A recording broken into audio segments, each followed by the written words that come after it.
And in another case we're following tonight, NBC Montana's Kylie Gibson is laying out the details in a sentence handed down to a Kalispell man after he admitted to threatening U.S. Senator Jon Tester. The man who threatened to kill U.S. Senator Jon Tester earlier this year was sentenced to 30 months in federal prison, followed by 3 years of supervised release on Thursday. Kevin Patrick Smith walked into a Missoula federal courtroom Thursday morning in an orange jumpsuit, shackled at the wrists with his head down. I was there this afternoon, and NBC Montana was the only media outlet in the courtroom. Family members of Smith were in court, some supportive, others not.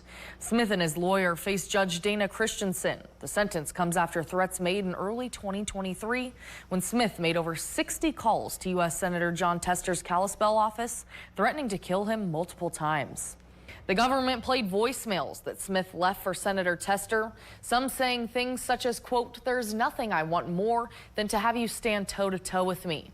You stand toe-to-toe with me, I rip your head off. You die, you stand in a situation where it is physical between you and me, you die," end quote. And, quote, "I would love to expletive kill you. I would love to see your FBI at my door. I would love to see something in the news," end quote.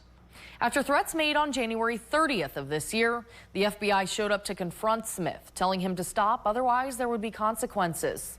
Just days later, on February 11th, Smith called Tester's office again, making threatening calls. These saying things such as, quote, "You can send your piece of expletive criminals back to my yard to try to threaten me again. It will work the same way, and then I get to choose because they're criminals. What I do with your FBI, bunch of criminals. Your county sheriff is a bunch of criminals, bring them," end quote. The government also made a statement that during this time, Senator Tester and his employees were so in fear for their lives that they all worked from home for a period of 2 weeks. After arresting Smith, law enforcement searched his residence and recovered 19 firearms, including 4 shotguns, 5 rifles, 8 pistols, a homemade silencer, and over 1,000 rounds of ammunition. During the sentencing, Smith stood there with no reaction.